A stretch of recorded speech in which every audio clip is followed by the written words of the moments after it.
Speaker news కి స్వాగతం. ముందుగా ముఖ్యాంశాలు.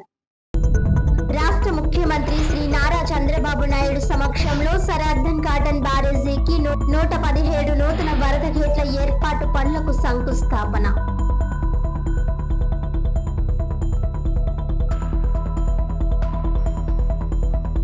పవన్ కళ్యాణ్ పై విమర్శలే లక్ష్యంగా కొన్ని సమావేశాలు నిర్వహిస్తున్నారు జనసేన దళిత నాయకులు. రాష్ట్ర వర్తక మహాసభ రల్ బాడీ మీటింగ్. వర్తకుల సమస్యల పరిష్కారానికి కృషి. సమావేశంలో మాట్లాడుతున్న ఏపీ ఫెడరేషన్ అధ్యక్షుడు భాస్కర్ రావు. రాష్ట్రంలో ఇబ్బందులు సృష్టించేందుకు కులాలు మతాల మధ్య కొందరు చిచ్చు పెడుతున్నారని రాష్ట్ర ముఖ్యమంత్రి నారా చంద్రబాబు నాయుడు అసహనం వ్యక్తం చేశారు. ధవళేశ్వరం కాటన్ బ్యారేజ్ ద్వారా 10 లక్షల ఎకరాలకు సాగునీరు అందుతోందని ముఖ్యమంత్రి చంద్రబాబు నాయుడు అన్నారు. ఈ రోజు సోమవారం ధవళేశ్వరం బ్యారేజ్ కొత్త గేట్ల నిర్మాణ పనులను సీఎం ప్రారంభించారు. అనంతరం ఆయన మాట్లాడుతూ బ్యారేజీని గొడ్డలి పార్టీ నిర్లక్ష్యం చేస్తుందని విమర్శించారు. కాటన్ బ్యారేజీ గేట్లను మార్చలేదని, కొట్టుకుపోయినా పట్టించుకోలేదంటూ వైసీపీపై మండిపడ్డారు. గోదావరి పుష్కరాలకు ముందే బ్యారేజీ గేట్లను పునరుద్ధరణ చేస్తామని స్పష్టం చేశారు. పోలవరం ప్రాజెక్టులో 72% పనులను పూర్తి చేశామని, టీడీపీ అధికారంలో ఉంటే 2021 నాటికే పోలవరం పూర్తయ్యేదని సీఎం తెలిపారు. వచ్చే ఏడాది గోదావరి పుష్కరాలు రాబోతున్నాయని అన్నారు. పుష్కరాలకు ముందే పోలవరాన్ని జాతికి అంకితం చేస్తామని వెల్లడించారు. 2 ఏళ్లలో సాగునీటి కోసం 24,000 కోట్ల రూపాయలు ఖర్చు చేశామని, తుంగభద్ర గేట్లు కొట్టుకుపోతే మరమ్మతులు చేశామని చెప్పుకొచ్చారు. పుష్కరాలను అత్యంత వైభవంగా నిర్వహించే బాధ్యత ప్రభుత్వానిదని అన్నారు. రైతుల నుంచి కొనుగోలు చేసిన వరి ధాన్యానికి 24 గంటల్లో డబ్బులు జమ చేశామని అన్నారు. సంక్షేమ కార్యక్రమాలతో పాటు అభివృద్ధిని పరుగులు పెట్టిస్తున్నామని చెప్పారు. డిప్యూటీ సీఎం పవన్ కళ్యాణ్ భుజానికి శస్త్రచికిత్స జరిగిందని, ముంబై వెళ్లి ఆయనను పరామర్శించినట్లు తెలిపారు. ఆరోగ్యం కుదుటపడ్డాకే విధుల్లోకి రావాలని పవన్ కు చెప్పానని సీఎం చంద్రబాబు పేర్కొన్నారు. ధవళేశ్వరం బ్యారేజీ ఆధునీకరణ రాష్ట్ర వ్యవసాయ అభివృద్ధికి, గోదావరి డెల్టా సాగునీటి భద్రతకు అత్యంత కీలకమైన ప్రాజెక్టుగా ముఖ్యమంత్రి పేర్కొన్నారు. 2014-19 మధ్య టీడీపీ ప్రభుత్వం ధవళేశ్వరం బ్యారేజీకి 58 కొత్త గేట్లను ఏర్పాటు చేయగా, ప్రస్తుతం కేంద్ర జల సంఘం సిఫార్సుల మేరకు మిగిలిన 117 గేట్లను దశల వారీగా కొత్త వాటితో భర్తీ చేసే కార్యక్రమానికి కూటమి ప్రభుత్వం శ్రీకారం చుట్టిందని తెలిపారు. బ్యారేజీ వద్ద నీటి ప్రవాహ పరిస్థితి పరిశీలించిన ముఖ్యమంత్రి ఇరిగేషన్ శాఖ అధికారులతో సమీక్ష నిర్వహించారు. గేట్ల బిగింపు పనులను వచ్చే ఏడాది జూన్ నాటికి పూర్తి చేయాలని ఆదేశించారు. గోదావరి పుష్కరాల నాటికి మొత్తం పనులు పూర్తయ్యేలా కార్యాచరణ రూపొందించామని అధికారులు ముఖ్యమంత్రికి వివరించారు. ప్రస్తుతం సముద్రంలోకి సుమారు 27,000 క్యూసెక్కుల నీరు ప్రవహిస్తుండగా, కాల్వల ద్వారా 14,700 క్యూసెక్కుల నీటిని సాగునీటి అవసరాల కోసం విడుదల చేస్తున్నట్లు అధికారులు తెలిపారు. గోదావరి డెల్టాలోని కాల్వల చివరి ఆయకట్టు వరకు సాగునీరు సమర్థవంతంగా చేరేలా నిరంతర పర్యవేక్షణ చేపట్టాలని, ఈ విషయంలో ప్రజాప్రతినిధులు, అధికారులు సమన్వయంతో బాధ్యతాయుతంగా పనిచేయాలని ముఖ్యమంత్రి ఆదేశించారు. గోదావరి కోనసీమ ప్రాంతాలు ప్రకృతి సంపదకు, వ్యవసాయ వైభవానికి ప్రతీకలని ముఖ్యమంత్రి పేర్కొన్నారు. ఈ ప్రాంతాల ప్రత్యేకతను పరిరక్షించడంతో పాటు పర్యాటక, వ్యవసాయ రంగాలను మరింత బలోపేతం చేయడానికి ప్రభుత్వం కట్టుబడి ఉందన్నారు. రాయలసీమలో ఉద్యాన పంటల సాగు కూడా గణనీయంగా పెరుగుతోందని, రాష్ట్రంలోని అన్ని ప్రాంతాలు సమానంగా అభివృద్ధి చెందేలా ప్రభుత్వం చర్యలు తీసుకుంటోందని తెలిపారు. ముఖ్యమంత్రి పర్యటన సందర్భంగా ధవళేశ్వరం హెలీప్యాడ్ వద్ద రాష్ట్ర మంత్రులు నిమ్మల రామానాయుడు, కందుల దుర్గేష్, నారాయణ, సుభాష్, శాసన మండలి సభ్యుడు సోము వీర్రాజు, శాసనసభ్యులు Gorantla Butchaiah Chowdary, Adireddy Srinivas, Vasu, M Venkateswararao, Bandaru Satyanandarao, Maddipati Venkataraju, Nallamilli Ramakrishnareddy, Battula Balaramakrishna, RUDA chairman Venkataramana Chowdary, TDP parliamentary party ప్రధాన కార్యదర్శి కాశీ నవీన్ కుమార్, ఏసీఐ ఆంధ్రప్రదేశ్ నైపుణ్య అభివృద్ధి సంస్థ చైర్మన్ బూరుగుపల్లి శేషారావు తదితర ప్రజాప్రతినిధులు ముఖ్యమంత్రికి ఘన స్వాగతం పలికారు. స్వాగతం పలికిన వారిలో తూర్పుగోదావరి జిల్లా collector Keerthi Chekuri, doctor BR Ambedkar Konaseema జిల్లా collector R Mahesh Kumar, Eluru range DIG GVG Ashok Kumar, Thoorpu Godavari జిల్లా SP D Narasimha Kishore, doctor BR Ambedkar Konaseema జిల్లా ఎస్పీ రాహుల్ మీనా, తూర్పుగోదావరి జిల్లా joint collector Y Megha Swaroop, Rajamahendravaram municipal commissioner Rahul Meena తదితర ఉన్నతాధికారులు పాల్గొన్నారు. తొందరలోనే రాజమహేంద్రవరం పోలవరాన్ని కలుపుతూ అఖండ గోదావరి ప్రాజెక్టుకు నిజ స్వరూపం తీసుకొస్తాం. రేపు రాబోయే సంవత్సరమే మనకు గోదావరి పుష్కరాలు వస్తున్నాయి. ఇదొక చరిత్ర. గోదావరి పుష్కరాల కంటే ముందే పోలవరం పూర్తి చేసి జాతికి అంకితం చేస్తామని ఈ సభలో మీ అందరికీ విజ్ఞప్తి చేస్తున్నా. నేను అందుకనే 3 కార్యక్రమాలకి ఇక్కడికి వచ్చాను. ఒకటి, మీరు చూస్తే గోదావరి డెల్టాకు కీలకమైనటువంటి ధవళేశ్వరం బ్యారేజ్ గేట్లన్నీ ఆధునీకరణ చేయడం, 153 కోట్లు, 117 గేట్లు ఇవి పెట్టడమే కాకుండా పూర్తిగా మరమ్మతులు చేసి ఈ ప్రాజెక్ట్ని కాపాడే బాధ్యత తీసుకున్నాం. ఎప్పుడు ఎన్డీఏ ప్రభుత్వం వచ్చినా, తెలుగుదేశం ప్రభుత్వం వచ్చినా రైతులకు భద్రత భరోసా ఇచ్చేదానికి ముందుంటాం. అది మీరందరూ ఆశీర్వదిస్తున్నారని చెప్పి కూడా నేను మీకు తెలియజేస్తున్నా. ఒక మంచి పని చేస్తే ప్రజలు ఎట్లా గుర్తుపెట్టుకుంటారో గోదావరి జిల్లాల్లో ఉండే మీరే దానికి ఒక ఆదర్శం. 19వ శతాబ్దం గోదావరిలో నీళ్లు వెళుతున్నాయి. పైన మాత్రం వర్షాలు పడకుండా కరువు, తినేదానికి తిండి లేకుండా బాధపడ్డారు. ఇప్పుడే రామానాయుడు గారు చాలా క్షుణ్ణంగా చెప్పారు. దాంతో మనస్సు చెల్లించినటువంటి కాటన్ 1847, 1852 మధ్య గోదావరిపై ధవళేశ్వరం కట్టారు. ధవళేశ్వరం కట్టి అక్కడి నుంచి మీరు చూస్తే 175 సంవత్సరాలైంది. కానీ నాగరికత ఎక్కడ నీళ్లుంటే అక్కడే ప్రారంభమవుతుంది. గోదావరి డెల్టా దేశానికి అన్నపూర్ణగా మారిందంటే అది కాటన్ చూపించిన చొరవని చెప్పి నేను మీకు తెలియజేస్తున్నా. మీ నిజాయితీ నీతి మీద చూస్తే నేను ఎప్పుడు కూడా గోదావరి జిల్లాలను అభినందిస్తూనే ఉంటాను. మంచి చేస్తే మంచి అంటారు, మంచి చేయకపోతే దగ్గర కూడా చేర్చరు. మీ మనసే మంచి మనసు, మీ ఆలోచనలు కూడా స్వచ్ఛమైనటివి. అందుకే మీరు ఈ రోజు కూడా చూస్తే కాటన్ దొరది ఆయన బ్రిటిష్కి వెళ్ళిపోయినా, బ్రిటిష్ వాళ్ళు వెళ్ళిపోయినా శాశ్వతంగా మీ గుండెల్లో పెట్టుకొని ఊరూరు ఆయన విగ్రహాన్ని పెట్టి పూజిస్తున్నారంటే అది మీకుండే గౌరవభావం. సర్వతోముఖంగా అభివృద్ధి చేస్తున్నటువంటి పెద్దలు శ్రీ నారా చంద్రబాబు నాయుడు గారికి మనందరి తరపున కూడా ప్రత్యేకమైనటువంటి ధన్యవాదాలు తెలియజేస్తూ, ఇవాళ మీకు ఈ నీటిపారుదల రంగం మీద కానీ, రాష్ట్ర అభివృద్ధి మీద కానీ, ముఖ్యంగా రైతాంగ సంక్షేమం మీద కానీ ఉన్నటువంటి శ్రద్ధ గత పాలకులు ఎవరికీ లేదు. ఇది స్పష్టంగా మనకు కనబడతా ఉంది. ఇవాళ మీరు ఏ గేట్లయితే ఈ గోదావరి నది మీద సరార్దర్ కాటన్ యొక్క ఆశయంతో ముందుకొచ్చాయో ఆ గేట్లు పాడైపోతే వాటిని తిరిగి బాగు చేయాలనేటువంటి కనీస ఆలోచన లేనటువంటి వైఎస్ఆర్ ప్రభుత్వాన్ని మనం చూసాం. అయితే ఆ రోజు కూడా తెలుగుదేశం పార్టీ హయాంలోనే 58 గేట్లకి ఆ రోజున రిపేర్లు చేసి కొత్త ఏర్పాటు చేశారు.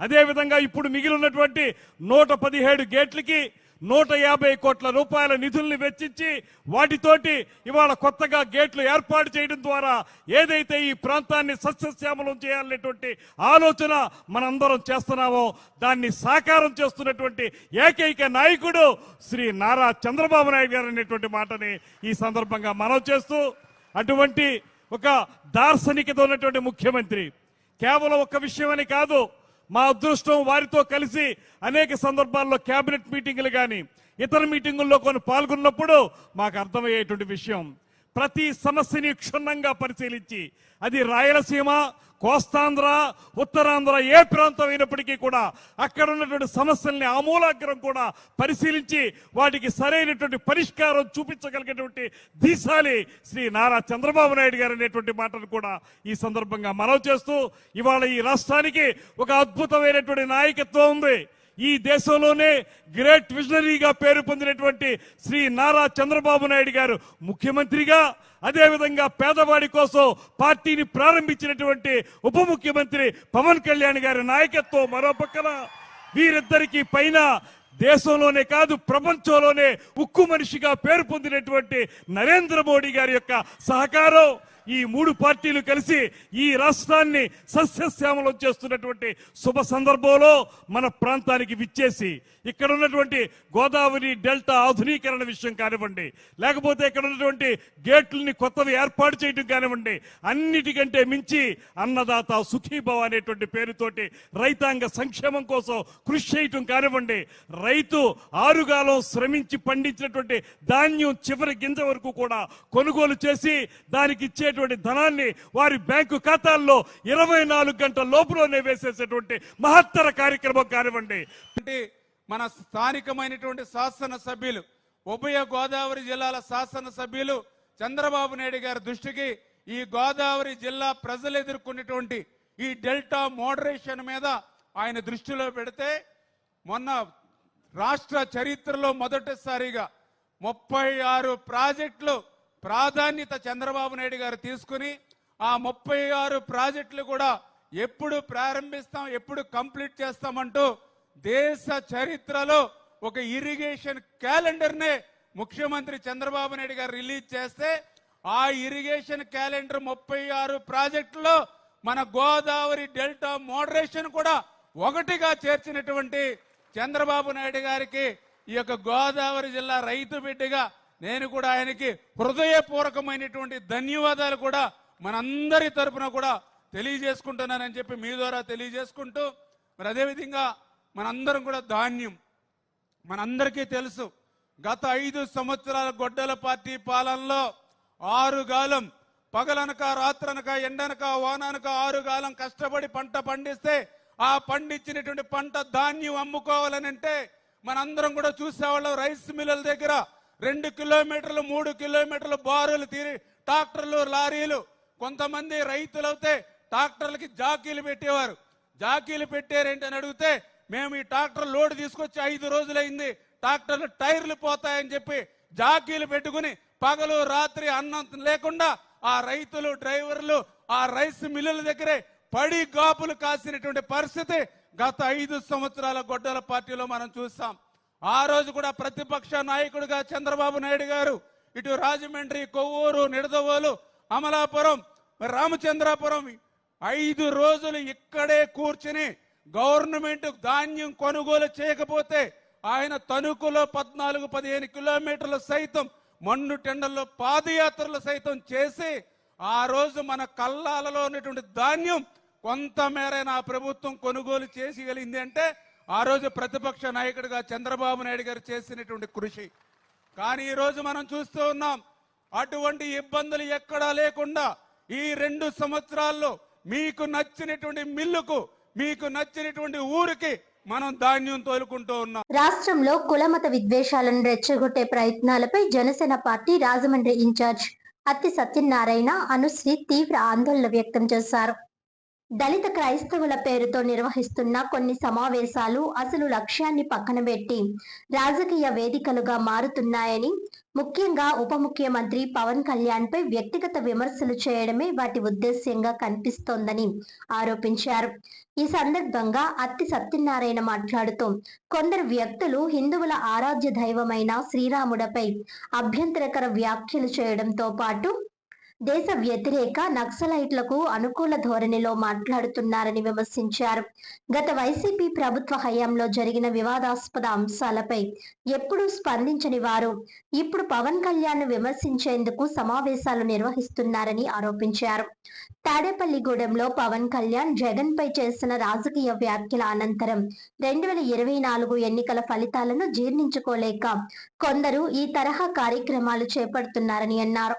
అధికారంలో ఉన్నప్పుడు అరాచకం, ప్రతిపక్షంలో ఉన్నప్పుడు విద్వేష రాజకీయాలు చేయడం వైసీపీ సంస్కృతిగా మారిందని విమర్శించారు.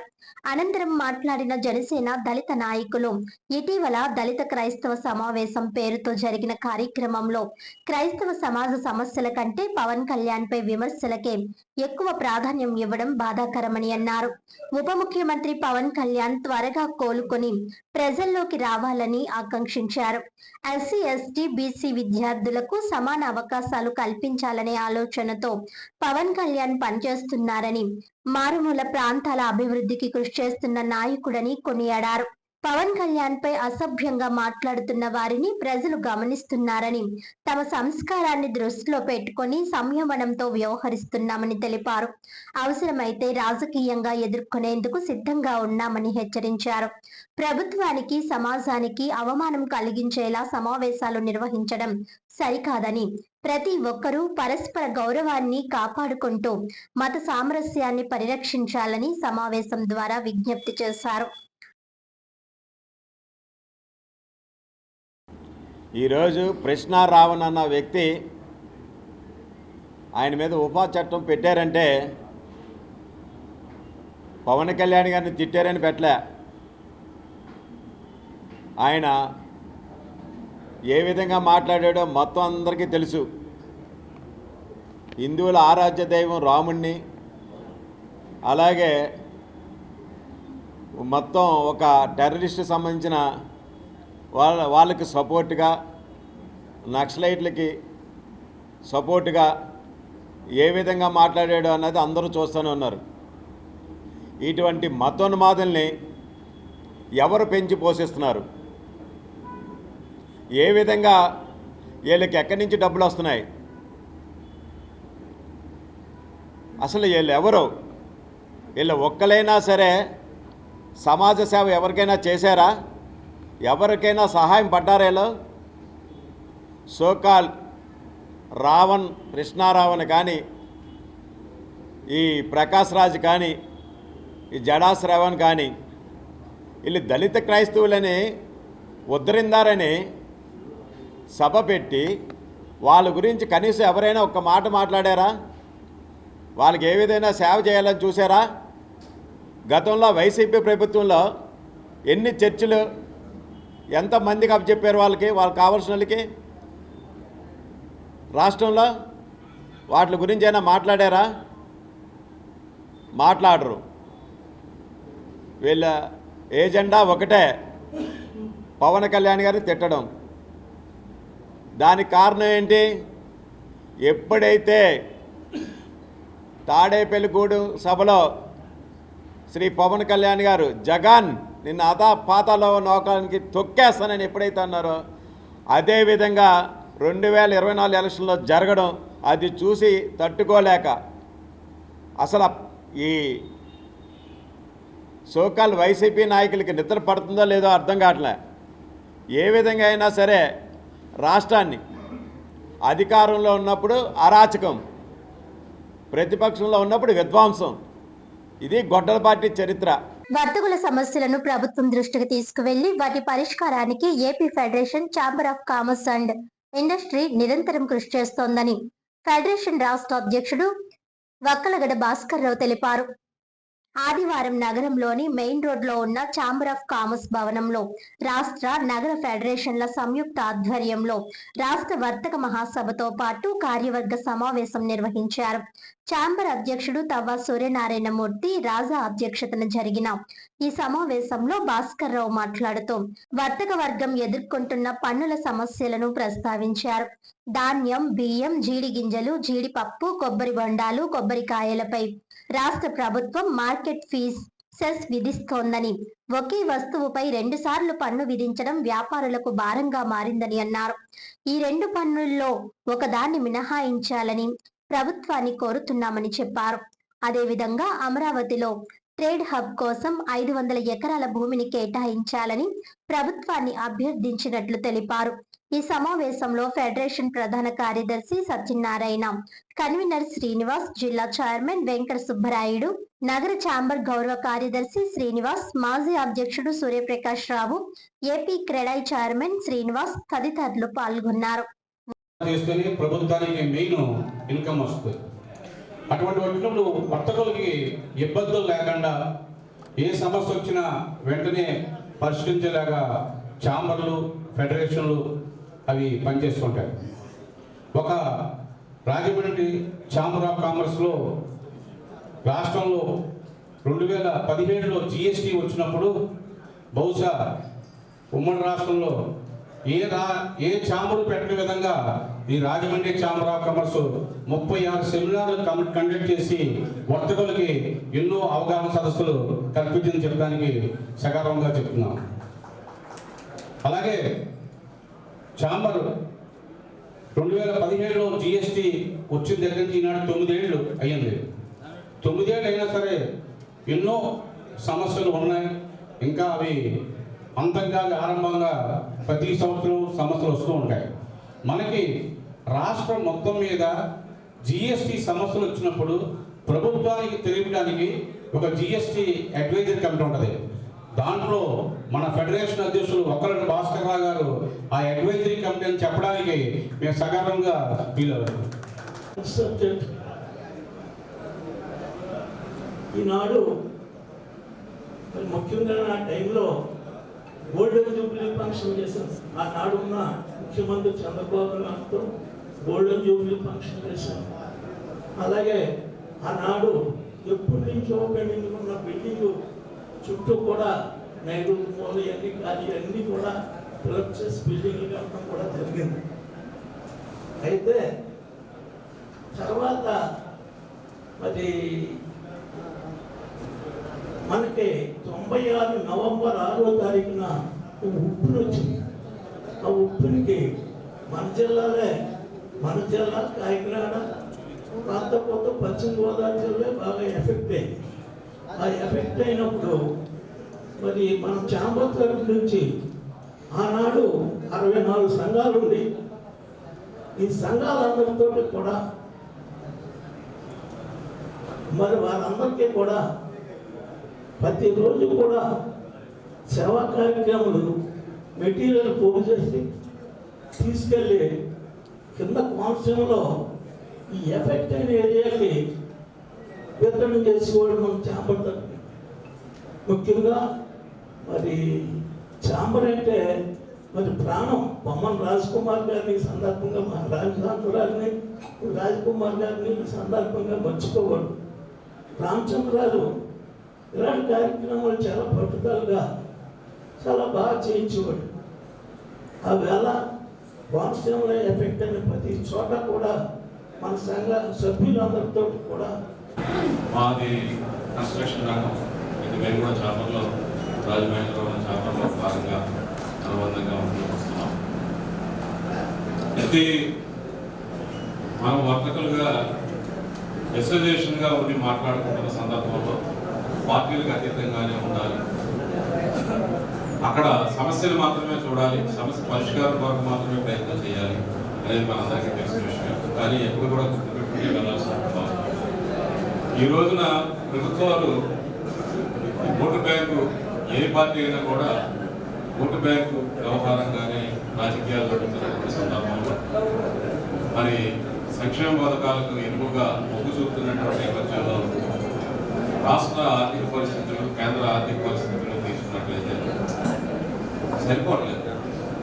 ఈ కార్యక్రమాలకి ఆర్థికంగా వెసులుబాటు కలగట్లేదు. దీనికి అల్టిమేట్గా ఆల్టర్నేటివ్గా మళ్ళీ ట్యాక్స్ కలెక్షన్ అనేది మన దాకానే వస్తున్నారు, మన దగ్గరికి వస్తున్నారు. ఇది నిరంతరం జరుగుతూనే ఉంటుంది, సంఘర్షణ నిరంతరం ఉంటుంది, ఎక్కడో చోట సమస్య పోయేది కాదు అందరికీ తెలిసిన విషయం. కాబట్టి ఎక్కడైతే ఫ్రిక్షన్ మరీ ఎక్కువగా ఉంటుంది, ఒక విన్ విన్ సిచ్యువేషన్గా ఉన్నంతసేపు భరించవచ్చు. అది దాటి వ్యాపారాలు కుదేలైపోయి అందరం కూడా ఇబ్బంది పడే పరిస్థితి వచ్చే సందర్భాలను మాత్రం ఖచ్చితంగా యూనిఫైడ్గా యునైటెడ్గా అందరం కూడా ఏకమయ్యి మరి ప్రభుత్వాలకు రిప్రజెంట్ చేసి వారిని కన్విన్స్ చేయడం ద్వారా, లేదంటే అప్పటికే అవ్వకపోతే ఉద్యమాల ద్వారా కానీ మన యొక్క ఇబ్బందులను వారి దృష్టికి తీసుకెళ్లి పరిష్కారం చేసుకోవడానికి అందరం కూడా కలిసి ఇక్కడ కూడా ఉండాలి. వర్తకులు జరుగుతున్నటువంటి ఇబ్బందులు, ఎదుర్కొంటున్నటువంటి అనేక రకాలైనటువంటి సమస్యలు, ఆ సమస్యల పరిష్కారానికి సంఘాలు ఏ ప్రయత్నం చేసి ఇవన్నీ కూడా తెలియజేయడం జరిగింది. ఎవరికైనా ఒక గురువు ఉండాలి. ఆ గురువు లేకపోతే అతని జీవితం ప్రశాంతంగా సాగదు. నువ్వు ప్రశాంతంగా ఉండాలంటే నీకు అడ్వైజర్ ఉండాలి, నువ్వు వినాలి, అవి వినేదాన్ని ఆస్వాదించాలి. అప్పుడే ప్రశాంతంగా ఉండగలం. మనసు ప్రశాంతంగా ఉండాలంటే చాలా కఠినమైనటువంటి కఠోర దీక్షలు ఉన్నాయి, అవన్నీ కూడా చేయాలి. అది తర్వాత మాట్లాడదాం, మధ్యలో చెప్తా. అది కూడా chamber of commerce industry general body సమావేశం ఆంధ్రప్రదేశ్లో ఒక్కొక్క ఏరియాలో ఒక్కొక్కసారి ఒక్కొక్క రకంగా కండక్ట్ చేయడం. లాస్ట్ టైం కొత్తగల్లో లాస్ట్ టైం చేశాం. ఈ సంవత్సరం రాజమండ్రిలో నందెం శ్రీనివాసు సుబ్రాయుడు గారి ఆధ్వర్యంలో రాజమండ్రి ఛాంబర్ మిత్రుడు సూర్యనారాయణ గారి ఆధ్వర్యంలో చేద్దాం అనుకున్నాం. ఇక్కడ ఫెడరేషన్ సభ్యులు ప్లస్ జిల్లాకు సంబంధించినటువంటి సభ్యులు ప్లస్ విజయవాడ రాజమండ్రి లోకల్ సభ్యులు అందరూ వచ్చారు. అందువల్ల ఈ ఫెడరేషన్ ఎజెండాని పక్కన పెట్టి నేను కూడా నంద్యం శ్రీనివాస్తో పాటు పార్టీ మారి మీ వర్తక సంఘంలోకి వస్తున్నా. అది మా జమా ఖర్చులు, కొత్త కమిటీలు, youth wing, ladies wing, business network system, వీటి గురించి చెప్పి వాటి పర్మిషన్లు తీసుకోవడం. అట్లాగే అగ్రికల్చర్ మార్కెటింగ్ సంబంధించిన తర్వాత మెంబర్షిప్లు, కమిటీ, ఇదో పెద్ద ఎజెండా. అది తర్వాత చూద్దాం. ఇప్పుడు మనం వర్తక సంఘం దాంట్లోకే మేము కూడా కలిసి అది పూర్తి చేద్దాం. అంచేతంటే మనకుండే బాధ్యత, కష్టాలు మా మిత్రుడు అశోక్ కుమార్ చేయాలంటే ఇంకా బాగా చెప్పినాడు. ఎంచేతంటే అంటే భక్తులు పొద్దున్న లేచి ఉదయం వరకు అర్ధరాత్రి షాప్ వరకు కట్టే వరకు ప్రతి క్షణం టెన్షన్, డబ్బు గురించి, వ్యాపారం గురించి, అన్ని రకాలు. అలాంటిది మనకి ఐక్యత ఉంటే కొంతలో కొంత మనకి కొన్ని కష్టాలు తప్పుకోవడానికి అవకాశం ఉంటుందని చెప్పి తెలియజేస్తూ Shri Kantipudi Ramarao municipal high school 2001-2002 batch పూర్వ విద్యార్థుల ఆత్మీయ కలయిక స్కూల్ ప్రాంగణంలో ఘనంగా నిర్వహించారు. స్థానిక శ్రీ కంటిపూడి రామారావు మున్సిపల్ హై స్కూల్లో 2001-2002 బ్యాచ్ పూర్వ విద్యార్థుల ఆత్మీయ కలయిక కార్యక్రమం ఘనంగా నిర్వహించారు. ఈ సందర్భంగా 2001-2002 విద్యా సంవత్సరంలో పాఠశాలలో సేవలందించిన మాజీ ప్రధానోపాధ్యాయులు సన్యాసిరావు, ఉపాధ్యాయులు సూర్యప్రభ, విఎస్ఎస్ఆర్ ఆంజనేయులు, జ్యోతిశ్రీలను పూర్వ విద్యార్థులు పుష్పగుచ్చాలు, దండలు, సాలువాలు, జ్ఞాపికలతో ఘనంగా సత్కరించారు. అనంతరం ఉపాధ్యాయులు విద్యార్థులను ఉద్దేశించి ప్రసంగిస్తూ పాఠశాల జ్ఞాపకాలను గుర్తు చేసుకున్నారు. తమ ఉపాధ్యాయ జీవితంలోని అనుభవాలను పూర్వ విద్యార్థులతో పంచుకుంటూ జీవితంలో మరిన్ని విజయాలు సాధించాలని ఆకాంక్షించారు. ఈ కార్యక్రమాన్ని విజయవంతంగా నిర్వహించిన అంబాదేవి వరప్రసాద్, గెడ్డం నాగరాజు, తూరంగి చంద్రశేఖర్, విత్తనాల దుర్గావల్లి, బొమ్మన గణేష్, తాడిపొడి కిషోర్, గుమ్మడి మహేష్లను ఉపాధ్యాయులు ప్రత్యేకంగా అభినందించారు. ఈ కార్యక్రమంలో పెద్ద సంఖ్యలో పూర్వ విద్యార్థులు, విద్యార్థినులు పాల్గొని పాఠశాల రోజుల జ్ఞాపకాలను పునరుద్ధరించుకున్నారు.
స్కూల్ 2001-2002 బ్యాచ్ పూర్వ విద్యార్థుల ఆత్మీయ కలయిక ఈరోజు కార్యక్రమం ఏర్పాటు చేయడం జరిగింది. ఈ యొక్క కార్యక్రమానికి ముఖ్య అతిథులుగా మా పూర్వ ఉపాధ్యాయులైనటువంటి ఆర్ఎస్రావు సార్ గారిని, అలాగే ఆంజనేయ సార్ గారిని, సూర్యప్రభ టీచర్ గారిని, జ్యోతిశ్రీ టీచర్ గారిని స్టూడెంట్స్ అందరం కలిసి సత్కరించుకున్నాం. ఈ యొక్క కార్యక్రమం ఉద్దేశించి ఇప్పుడు ఆర్ఎస్రావు సార్ గారు మనందరి కోసం మాట్లాడతారు. 2002 విద్యా సంవత్సరం 10వ తరగతి బ్యాచ్కి నా హృదయపూర్వక అభినందనలు. మిమ్మల్ని చూస్తుంటే చాలా ఆనందంగా ఉంది. ఈ పాఠశాలలో విద్యార్థులు, పూర్వ విద్యార్థులే గెట్ టుగెదర్ ఎక్కువగా ప్లాన్ చేసుకోవడం, అప్పుడు చదువు చెప్పినటువంటి ఉపాధ్యాయుల్ని మర్చిపోకుండా ఎక్కడున్నా సరే పిలిచి వాళ్ళ యొక్క దీవెనలు తీసుకోవడం, అదేవిధంగా వాళ్ళని సత్కరించడం ఈ పాఠశాలకి జరుగుతున్న నేను గమనిస్తున్నటువంటి విషయం. ఇది చక్కని సాంప్రదాయం. నాకు ఇప్పుడు 2001-2002 బ్యాచ్కి సంబంధించి నేను అప్పుడే బయటికి వెళ్ళిపోయి ఉంటాను ట్రాన్స్ఫర్ మీద. నేను చున్నీలాజాజ్కి వెళ్ళిపోయాను. అంటే మీ 10th క్లాస్కి వెళ్ళేటప్పటికి మాత్రం నేను ఇక్కడ లేనేమో అని అనుకుంటున్నాను. ఓకే వెళ్ళే సమయంలో నేను లేను. అప్పటి వరకు నేను ఇన్ఛార్జ్ ప్రిన్సిపల్గా పనిచేశాను. నాకు ఎంత జ్ఞాపకం అంటే మనందరం మీరు 8th క్లాసులో ఉండగా గార్డెన్ పార్టీకి కూడా వెళ్ళాం. ఇక్కడ వంటలు చేసుకుని ఉప్మా ఏమో మామూలుగా కొంతమంది ముందు వెళ్ళిపోతే ఆ తర్వాత వెళ్ళటం, క్రికెట్ ఆడటం, పాటలు వినటం, దాన్ని ఏమంటారు టేప్ రికార్డర్ తెచ్చింది ఆడే. నేనేమి అన్నీ మర్చిపోలేదు. క్రికెట్ ఆడటం ఏంటి ఇవన్నీ కూడా మాకు కూడా మెమరీసే. అప్పుడు బాయ్స్ ఎక్కువ ఉన్నారో గర్ల్స్ ఎక్కువగా ఉన్నారో తెలియదు, కానీ ఇప్పుడు మాత్రం గర్ల్స్ తక్కువగా ఉన్నారు, బాయ్స్ డామినేషన్ ఎక్కువగా ఉంది. కానీ ప్రస్తుత పరిస్థితుల్లో గర్ల్స్ డామినేషన్ ఎక్కువ, బాయ్స్ డామినేషన్ తక్కువగా ఉంటుంది. ఏదైనప్పటికీ కూడా మిమ్మల్ని అందరినీ ఇక్కడ గ్యాదర్ చేసి ఈ విధమైనటువంటి కార్యక్రమం నిర్వహించడం చిన్న విషయం కాదు. దానికి సంబంధించి చాలా ప్లానింగ్ ఉంది. ఈ నలుగురిలో నేను కాకుండా మిగిలిన ముగ్గురిని కలవడం కూడా చాలా రోజులైంది నేను కలిసి. ఎప్పుడు నేను ఒకటే చెప్పేదాన్ని క్లాస్లో, అందరికీ ఒకళ్ళు ఇద్దరు పిల్లలైతే మాకు ఇంతమంది పిల్లలు రా అని చెప్తూ పెట్టుకోవాలి. నాకు ముఖ్యంగా నేను 36 స్కూళ్ళల్లో చేశాను. ఈ కంటిపూడి రామారావు స్కూల్లో ఉండే పిల్లలతో ఉండేటటువంటి అవినాభావ సంబంధం నాకు చాలా ఎక్కువ. ఇప్పటికి కూడా ఆ పిల్లలందరూ కూడా నాకు ఫోన్ చేసి నా యోగక్షేమాలు వాళ్ళు కనుక్కుంటూ ఉంటారు. అది నాకు చాలా ఆనందకరమైన విషయం. అసలు గురువు అంటే మీకు అందరికీ తెలుసున్నదే, కొత్తగా నేను చెప్పవలసిన అవసరం ఏమీ లేదు. అజ్ఞానం అనేటటువంటి అంధకారం నుంచి విజ్ఞానం అనేటటువంటి వెలుగులోకి తీసుకొని వచ్చేవాడే గురువు. ఈ గురువుకి తల్లిదండ్రులతో సమానమైనటువంటి గౌరవం ఇచ్చారు. తండ్రిని మనం పూజిస్తే బ్రహ్మదేవుడితో సమానమట. అలాగే మాతృదేవత తల్లిని గౌరవిస్తే భూదేవిని మనం ఎంత సంస్కరిస్తామో, ఎంత నమస్కరిస్తామో భూదేవికి, ఆ విధంగా భూదేవితోటి తల్లిని పోల్చారు. ఎందుకు? ఎంతో ఓర్పుతోటి చిన్నప్పటి నుంచి కూడా మిమ్మల్ని మీ ఉన్నతికి కృషి చేసేటటువంటి ఆవిడ కాబట్టి. అలాగే వాళ్ళతో సమానంగా గురువుకి ఎందుకు ప్రాధాన్యత ఇచ్చారు అంటే, గురువుని సంతృప్తపరిస్తే ఆ పరమాత్మకే సంతృప్తి కలుగుతుందట. అది నేను ఎక్కడో చదివాను. ఇది కొంచెం గుర్తుపెట్టుకోవాల్సినటువంటి విషయం. ఇది మీరు చక్కగా పాటించారని. పార్కిన్సన్స్ వ్యాధి నివారణ, ఆధునిక చికిత్సా విధానాలు మరియు వైద్య రంగంలో చోటు చేసుకుంటున్న విప్లవాత్మక మార్పులపై యశోద హైటెక్ సిటీ వైద్య నిపుణులు విస్తృతంగా చర్చించారు. పార్కిన్సన్స్ వ్యాధి నివారణ, అందుబాటులోకి వచ్చిన విప్లవాత్మక మార్పులపై విస్తృత చర్చ జరిగింది. మానవ మేధస్సును, శారీరక కదలికలను క్రమంగా క్షీణింపజేసే ఈ నరాల రుగ్మత ప్రస్తుతం ప్రపంచ వ్యాప్తంగా తీవ్ర ఆందోళన కలిగిస్తోందని నిపుణులు ఆవేదన వ్యక్తం చేశారు. మన దేశంలో ప్రతి 1,00,000 మందిలో దాదాపు 15 నుండి 43 మంది వరకు ఈ వ్యాధి బారిన పడుతున్నారని, మారుతున్న జీవన శైలి కారణంగా వయసుతో సంబంధం లేకుండా యువత సైతం ఈ ముప్పు బారిన పడడం సామాజిక భారాన్ని పెంచుతోందని వివరించారు. మెదడులో శారీరక సమతుల్యతను కాపాడే డోపమైన్ అనే రసాయన ఉత్పత్తి తగ్గడమే ఇందుకు మూల కారణమని, పర్యావరణ వైవిధ్యాలు, జన్యుపరమైన లోపాల కలయిక వల్లనే ఈ సమస్య తలెత్తుతుందని యశోద హైటెక్ సిటీ వైద్య నిపుణులు స్పష్టం చేశారు. ఈ వ్యాధి కారణంగా బాధితులు శారీరకంగా, మానసికంగా ఎదుర్కొనే సమస్యలు అత్యంత క్లిష్టంగా ఉంటాయని రాజమండ్రి నగరంలోని యశోద హైటెక్ సిటీ ప్రతినిధులు నిర్వహించిన విలేకరుల సమావేశంలో వివరించారు. శరీర భాగాలు నిరంతరం వణకడం, నడకలో వేగం తగ్గడం, కండరాలు బిగుసుకుపోవడం, మాటతో పాటు చేతి రాతలో స్పష్టత లోపించడం వంటి బాహ్య కదలికల లోపాలు ఒకవైపు వేధిస్తుంటే, మరోవైపు తీవ్ర మలబద్ధకం, వాసన గుర్తించే శక్తిని కోల్పోవడం, తీవ్ర నిద్రలేమి, జ్ఞాపక శక్తి మందగించడం, రక్తపోటులో అస్థిరత వంటి అంతర్గత సమస్యలు రోగులను నరక ప్రాయానికి గురి చేస్తాయని వైద్యులు తెలిపారు. ప్రారంభంలో ఔషధాల ద్వారా ఈ లక్షణాలను అదుపు చేసినప్పటికీ కాలక్రమేణా వ్యాధి తీవ్రత పెరిగే కొద్దీ మందుల ప్రభావం క్రమంగా క్షీణిస్తుందని వారు పేర్కొన్నారు. ఇలాంటి క్లిష్ట పరిస్థితుల్లో చిక్కుకున్న రోగుల పాలిట యశోద హైటెక్ సిటీ అందిస్తున్న డీప్ బ్రెయిన్ స్టిమ్యులేషన్ చికిత్స ఒక సంజీవనిలా మారిందని నిపుణులు ఉద్ఘాటించారు. గత 30 ఏళ్లుగా అంతర్జాతీయ స్థాయిలో విజయవంతమైన ట్రాక్ రికార్డు ఉన్న ఈ ప్రక్రియలో మెదడులోని లూప్లను విద్యుత్ సంకేతాల ద్వారా సరిచేసే అత్యాధునిక పరికరాన్ని ఛాతీ భాగంలో అమరుస్తారు. ప్రస్తుతం మార్కెట్లోకి వస్తున్న కోతలేని అల్ట్రాసౌండ్ వంటి తాత్కాలిక పద్ధతులతో పోలిస్తే డీప్ బ్రెయిన్ స్టిమ్యులేషన్ అత్యంత సురక్షితమైనదని, శాస్త్రీయమైనదని నిరూపితమైంది. అల్ట్రాసౌండ్ పద్ధతిలో మెదడు కణజాలం శాశ్వతంగా దెబ్బతినే ప్రమాదం ఉండటమే కాకుండా అది కేవలం వణుకును మాత్రమే నియంత్రిస్తుంది. కానీ యశోద హైటెక్ సిటీ రోగులకు సూచించే డీప్ బ్రెయిన్ స్టిమ్యులేషన్ విధానం మెదడుకు ఇరువైపులా చికిత్స చేయడమే కాకుండా భవిష్యత్తులో రోగి అవసరాలకు అనుగుణంగా మార్పులు చేసుకునేందుకు, అవసరమైతే పూర్వస్థితికి తెచ్చేందుకు సంపూర్ణ సదుపాయాన్ని కల్పిస్తుంది. మందుల వల్ల ఉపశమనం లభించని రోగులకు డీప్ బ్రెయిన్ స్టిమ్యులేషన్ ద్వారా పరిపూర్ణ ఆత్మవిశ్వాసాన్ని, స్వేచ్ఛాపూరిత జీవనాన్ని అందించవచ్చునని Yashoda hitech city Parkinson's disease and movement disorder research centre course director, ప్రముఖ న్యూరాలజిస్ట్ రూపం బోర్గోహైన్ స్పష్టం చేశారు. సమాజంలోనూ వైద్య రంగంలోనూ ఈ చికిత్సపై మరింత అవగాహన పెరగాల్సిన ఆవశ్యకత ఎంతైనా ఉందన్నారు. యశోద హైటెక్ సిటీ న్యూరాలజీ విభాగానికి చెందిన రూపం బోర్గోహైన్, రుక్మిణి మృదుల, శృతి కోలాలతో కూడిన నిపుణుల బృందం ఈ సమావేశంలో రోగుల సందేహాలను నివృత్తి చేశారు. ఈ కార్యక్రమంలో Yashoda hitech city marketing head DGM G Santosh Kumar, marketing team leader Ramakrishna, coastal Andhra Pradesh executive V Sai Kiran పాల్గొని బాధితులకు అత్యాధునిక వైద్య సేవలను చేరవేయడంలో తమ సంస్థ ఎల్లప్పుడూ ముందుంటుందని ఉద్ఘాటించారు. కనెక్ట్ చేస్తారు బ్యాటరీలో. ఈ చాలా మంచి ట్రీట్మెంట్ ఉంది. 70-80% నయం ఉంటారు. అది పేషెంట్ చాలా స్లో ఉన్నారు ముందు, ఇప్పుడు నార్మల్ స్పీడ్ ఉంటారు. వంకటం ఉంది, కంట్రోల్గా అవుతుంది. బీగి ఉన్నారు, అది పోతుంది. ఈ విధంగా 10 సంవత్సరం 20 సంవత్సరం పనిచేయే పరిస్థితి ఉన్నారు. బట్ అది మొత్తం 100% 100% మొత్తం పోలేదు. బుర్రలో ఎఫెక్ట్ ఉంటారు వేరే విధంగా. జబ్బు పెరుగుతుంది, స్లోలీ పెరుగుతుంది.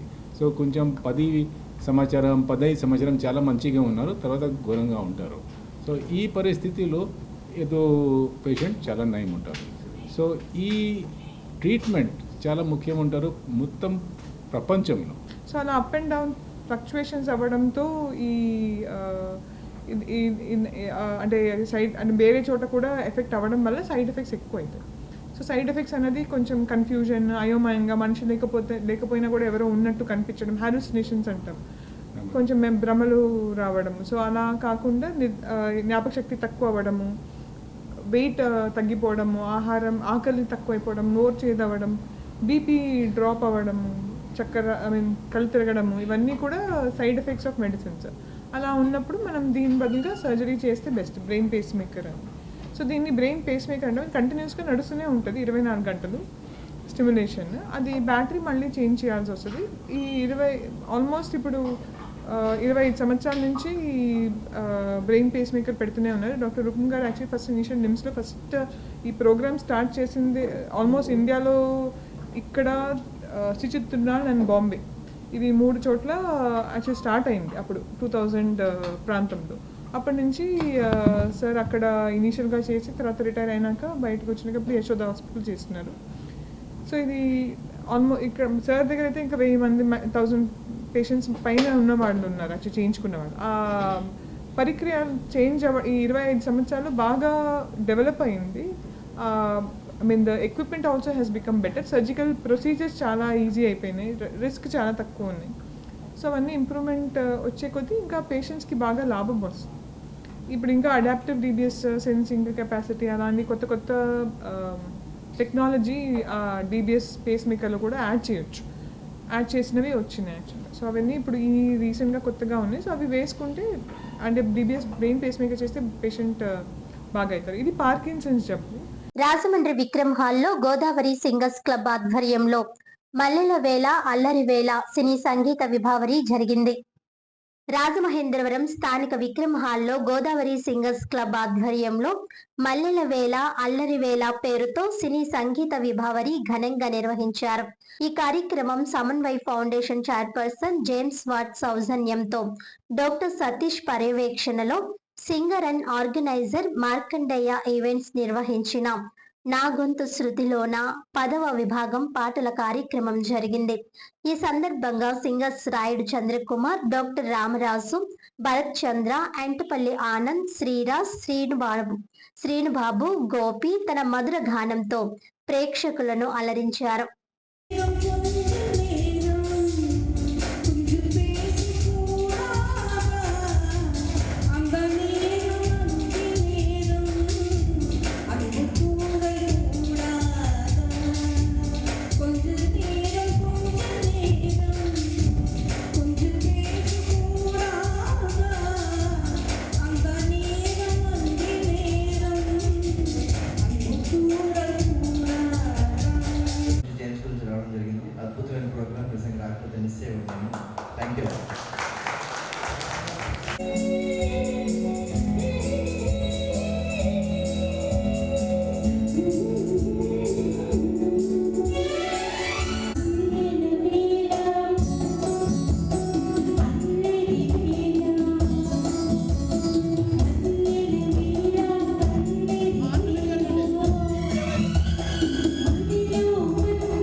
ఏ రోజైతే మేము గోదావరి సింగర్స్ క్లబ్ అందరూ పాడాలని స్థాపించాము, నేను నా వెనుకుంటే హరి స్థాపించాము, ఈ రోజు వరకు కూడా కనీసం ఒక 30 సంస్థలు తయారయ్యి చాలామంది పాడతారు, చాలామంది అంటారు. ఈ గోదావరి సింగర్స్ క్లబ్ సభ్యులు అయినటువంటి మా మార్కండేయ గారి ఆధ్వర్యంలో ఈ కార్యక్రమం జరుగుతుంది. కాబట్టి మీ అందరికీ కూడా ప్రతి ఒక్కరికి కూడా ప్రత్యేకమైనటువంటి ధన్యవాదాలు తెలియజేసుకుంటూ, ముఖ్యంగా ఎంతమంది ఉన్నా మా డాక్టర్ రామరాజు గారు ఇచ్చేశారు, వారికి ఏవి రమణ గారికి పెద్దలందరికీ కూడా నమస్కారాలు తెలియజేస్తున్నాను. Thank you very much. అందమైన నీ మోమే అదిగా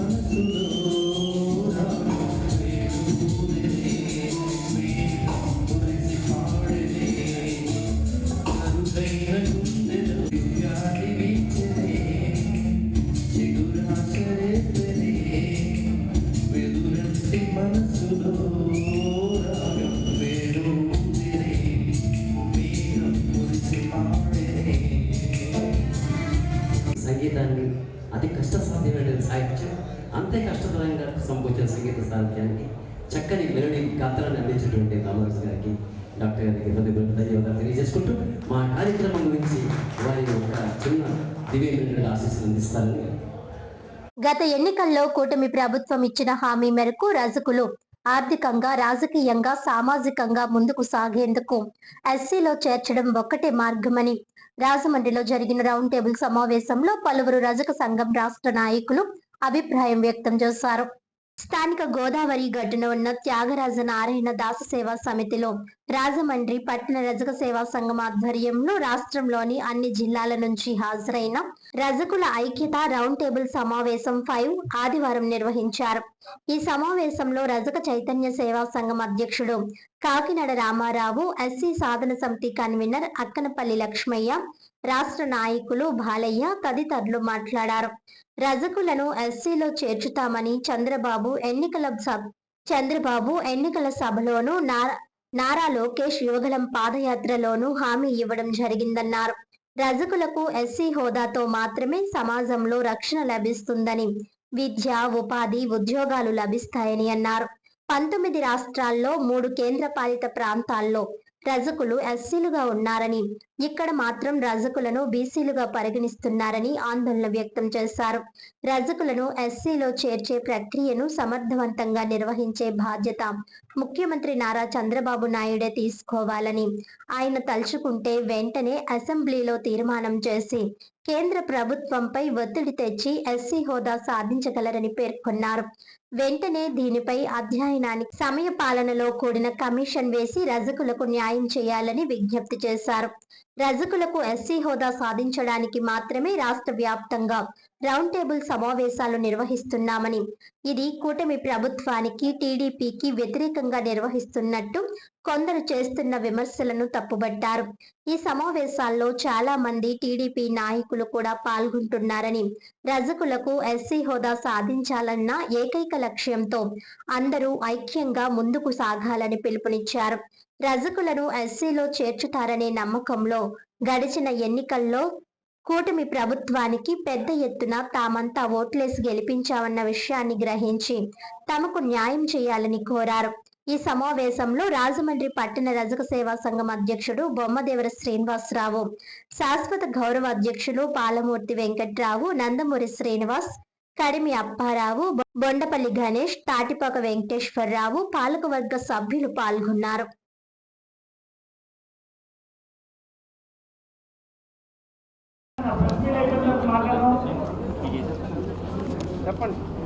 నా పేరు కాకినాడ రామారావు. నేను రజక చైతన్య సేవా సంస్థ రాష్ట్ర అధ్యక్షుడిగా ఉన్నాను. అయితే ఈరోజు మరి యొక్క ఎస్సీ స్టేటస్ మీద గత కొన్ని రోజులు బట్టి రాష్ట్ర వ్యాప్తంగా జరుపుతున్నటువంటి రజక ఐక్యత రౌండ్ టేబుల్ సమావేశాలు మరి ఏలూరు, అలాగే మరి పల్నాడు జిల్లా దాచేపల్లి, చిత్తూరులోని, అలాగే అనకాపల్లి, ఇది రాజమండ్రి 5వ సమావేశాన్ని రాజమండ్రిలో ఇంత పెద్ద ఎత్తున మరి ఈ రజక సోదరులు అందరూ కూడా రావడం జరిగింది. ఇది ప్రధానమైనటువంటి కారణం మరి ఏనాటి నుండో రజకుల యొక్క ఆవేదన, ఆకాంక్ష, మరి కోరిక ఏదైతే ఉందో మరి 18 రాష్ట్రాల్లో ఎస్సీల్లో ఉండడం జరిగింది. అలాగే 4 కేంద్రపాలిత రాష్ట్రాల్లో కూడా ఎస్సీల్లో ఉండడం జరిగింది.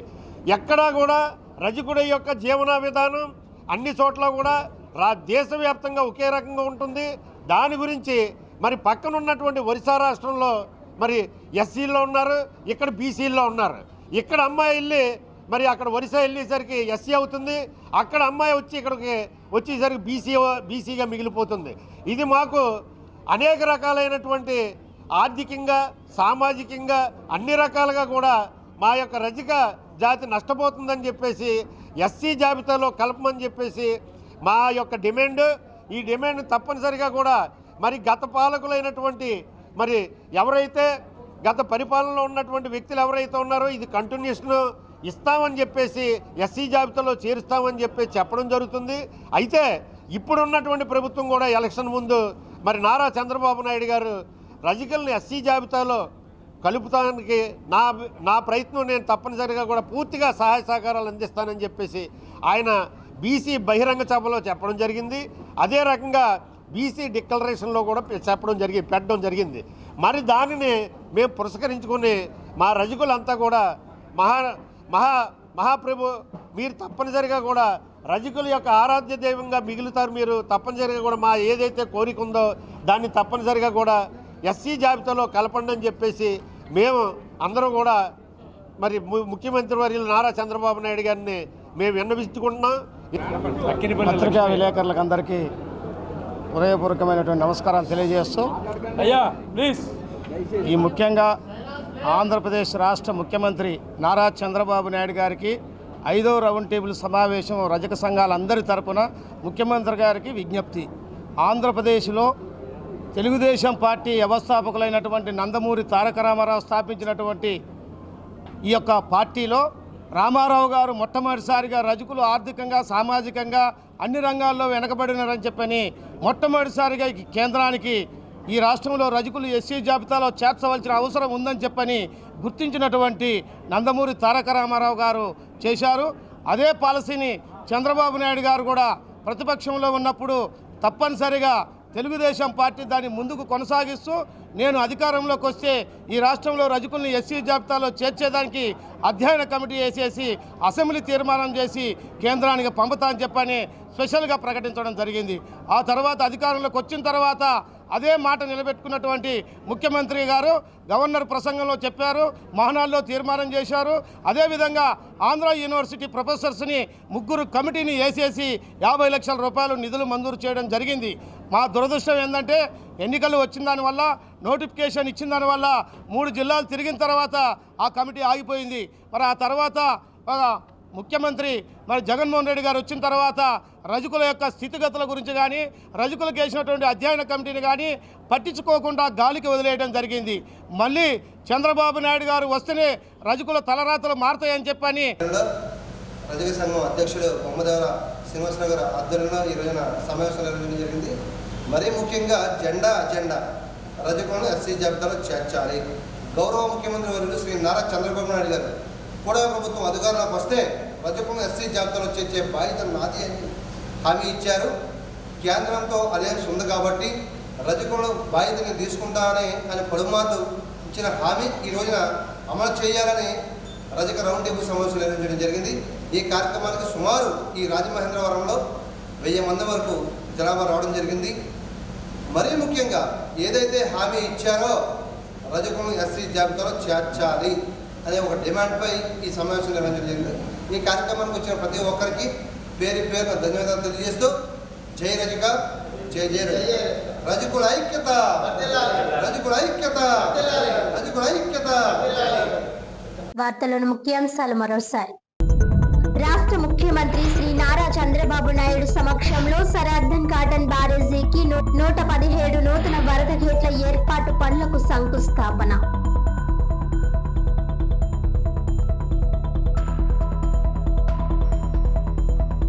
పవన్ కళ్యాణ్ పై విమర్శలే లక్ష్యంగా కొన్ని సమావేశాలు నిర్వహిస్తున్నారు జనసేన దళిత నాయకులు. రాష్ట్ర వర్తక మహాసభ రల్ బాడీ మీటింగ్, వర్తకుల సమస్యల పరిష్కారానికి కృషి. సమావేశంలో మాట్లాడుతున్న ఏపీ ఫెడరేషన్ అధ్యక్షుడు భాస్కర్ రావు.